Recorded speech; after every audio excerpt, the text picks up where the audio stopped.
Hey, good morning everyone to the Slob's shop. I didn't even clean up last night. I just kind of stopped filming and went directly into the house. I didn't even think I edited the video for yesterday. I just kind of gave up yesterday, but right now I'm having my coffee. I got to clean some stuff up here. We got a delivery coming. Our air compressor is going to be here finally today. We're going to put it over in that corner. So I got to clear a path. I did finish up the plywood for the walls, and that's all the plywood we're going to be putting up. On the insides, I still have to drywall. Let's see. I also have to do my door jambs and stuff. All right, so as far as drywall needs, we need 1, 2, 3 sheets of drywall for this wall. We're going to need 2 sheets of drywall for this wall, and that wall over there, and this wall right here. Basically, what you see here, that's going to stay like that. We're just going to be building shelves into the studs there. I'm not going to drywall or anything. It's going to look just like that. Over here though, of course I'm going to hide the pocket door. I'm going to put up a piece of, I think I'm going to go ahead and just take some of that 3/4 inch plywood and just cover up this entire area, make it nice and clean, because we do want to trim the doors out, and we, in order to put our door jamb on, we have to have, I would like to have, the same kind of plywood over here. That'll allow me to make more shelves there if needed or whatever. Over here, we need,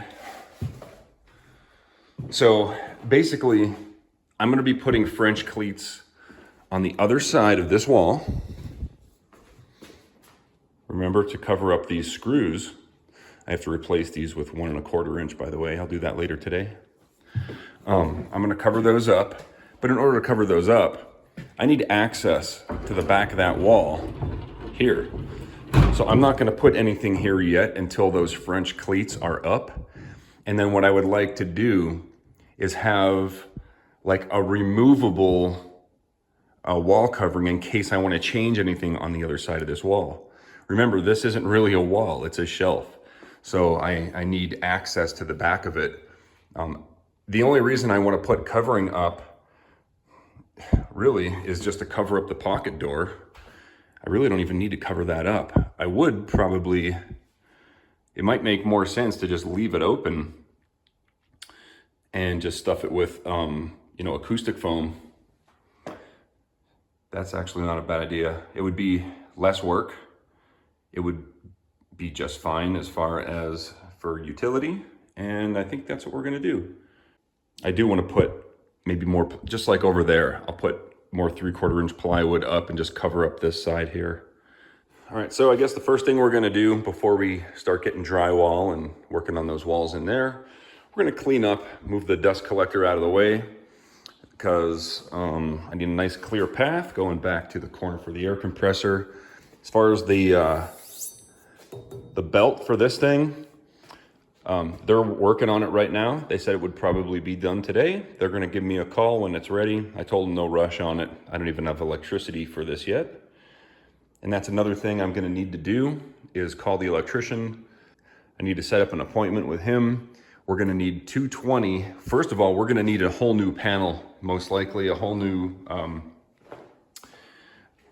panel put in, because I need, let's count them. 1 220, 2 220, 3 220, air compressors 4 220, table saws 5 220, planer, that's 6 220s. So I need 6 220 lines ran when the electrician comes. And that's why I didn't call him yet, because I wanted everything to get done at, kind of once. So he can go over there, he can change the panel out, he can run conduit anywhere he wants. Doesn't really matter at this point. And yeah, we can get our electricity run. I was on the phone this morning. I found a guy in Texas, and he has a nice Powermatic, a Model 66, brand new. He bought it 10 years ago, but he only ran it for 10 hours. and he has a really good deal on it. And I told him, you know, Amarillo, Texas from here is like a 9-hour drive, and I'm not one for driving that far. I don't think I'm gonna drive down there. Besides, the table saw weighs about 500 pounds. I told him if he can figure out a way, if he can get with a freight company, or if he knows people that would drive it up here, I would buy it, you know? So he's gonna get back to me. Seems pretty promising. I think he might actually do it. So if he does, we're gonna have our Powermatic Model 66 table saw right in the middle. Yeah, I know I went and looked at a Model 66 before, an older model, and I didn't want it because it wasn't big enough. However, I think this Milwaukee miter saw, this is gonna work just fine for that application. So that's actually good, because then I won't have to get a 3-phase converter, because if I was to get that bigger, you know, the big 12-inch Northfield or the 16-inch Northfield, I would have to get a 3-phase rotary converter in here, you know, and that's a couple $1,000 just for that, plus the table saw taking up even more room. I really don't need to, you know. I think we can work with a Model 66 Powermatic, which is just a smaller 5 horsepower single phase 220 table saw. All right, let's clean up this disaster area and get ready for the delivery. All right, so I don't normally like to open the door since it is now being, you know, climate controlled and everything. But, you know, it's something that has to happen once in a while, and especially when I'm blowing dust out and everything. I like to open the door, open the windows, give it some airflow, get rid of all that dust and everything. I've blown this thing out and swept it up enough that I think all the insulation from before is pretty much gone. That was a big thing. I didn't want any, you know, maybe there's still some in the corners and stuff, but that's all right. I blew it out really well. Big cloud of dust just kind of went out, and of course I swept twice. But another thing, that mask I was wearing that you can see in the time lapse maybe, I found this mask on Amazon, and it does a really good job for taking care of the really fine particulates, like the micron stuff and everything. This dust collector that I have, this does have like the micron filter and everything. It's just not all of the dust goes into the dust collector. So the other stuff, I still may have to wear this. I'm also gonna get a air filter. I'll have that hanging probably up between the ceiling fans once it comes in. Just a Delta one will work, just to kind of clean up the air a little bit, because that's something that you really can't avoid. You're gonna have particulates in the air when you're working with wood, so we'll do what we can. But yeah, this mask, found it on Amazon. This is just an extra layer of protection for the old lungs. All right, so I decided I already started a list. I have a small list. I'm gonna go ahead and pick up 5 sheets of drywall to get those walls done in there. And in order to pick up drywall in a pickup truck, you can't just kind of tie it to the top of the bed. You have to actually get it inside the bed and tie it down so it doesn't fly out. So I have a 2x6 here and a 2x4. I'm cutting both of them to 57.5 inches. The thicker one is going to be towards the tailgate, and I'm going to leave it thick. And this one I'm going to put up towards the cab, and I'm going to plane it down to about 1/2 inch. And that way, when I slide the plywood into the back of the truck, it'll be tilted back a little bit, tilted forward a little bit, so it's not going to want to shoot out the back. And also, once the drywall is loaded in there, I'm going to take a piece of 550 cord and wrap it around the back to keep it in place. But that's the one thing I'm going to go ahead and do while I'm waiting for this air compressor to show up.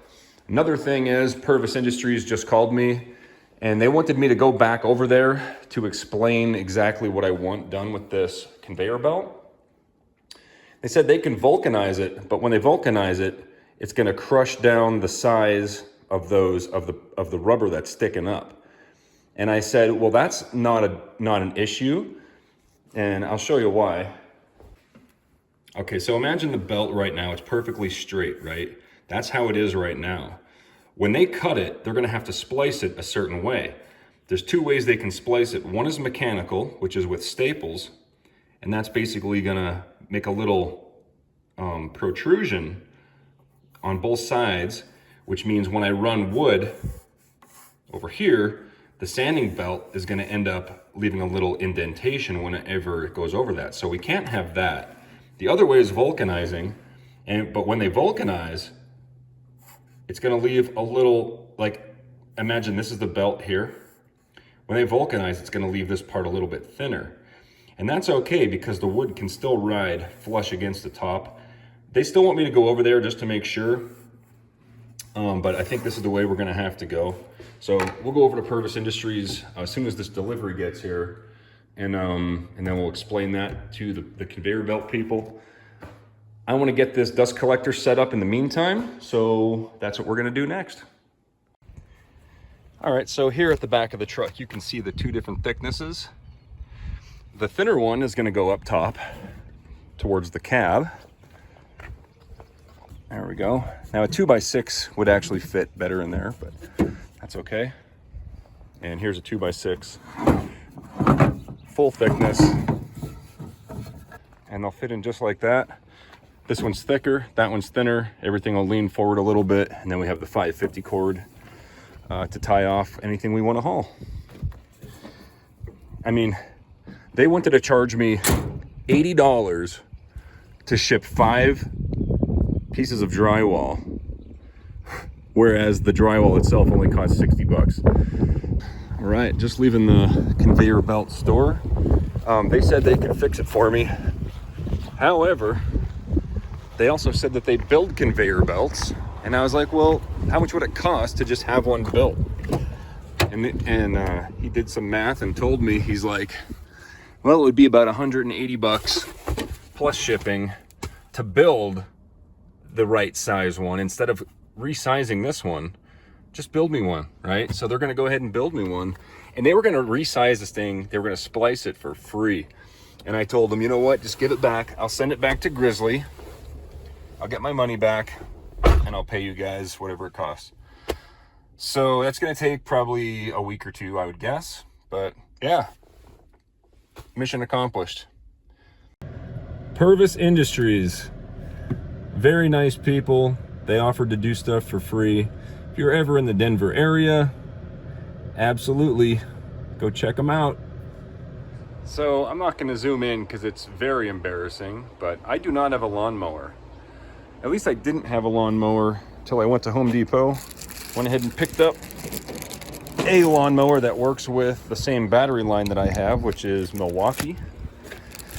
And it's not that I am sponsored or endorsed or anything. It's just that their quality, and I don't want to have like 2 or 3 different battery lines, you know, floating around. Space and real estate, space in the shop is very important. So figured I would get, you know, I mean, if you look at the reviews for this thing, it's pretty much commercial grade. And I mean, my yard isn't that big, but I figure when I move, this thing will last me forever. I already have the batteries for it. Plus it came with 2 batteries, like 2 high output batteries, which is like half the value of the mower itself. So I had to buy a mower anyway. And yeah, you hear that loud sound over there? I think that's sounds like a lawnmower or maybe a chainsaw. But this thing, I think, is silent. Also, no, I did not get drywall or plywood. The sky, it looks like it's gonna rain, so I didn't want to risk it. I don't want it raining on my drywall or anything. So hopefully it's better weather tomorrow, and we'll grab it. We'll grab that stuff and finish up inside tomorrow. But for today, we're gonna finish up by cutting the grass. All right, so we're about halfway set up with this dust collector here. Thing is about as tall as I am. This was way trickier than I expected. I wasn't expecting to have to lift this thing. The instructions say to have, what does it say?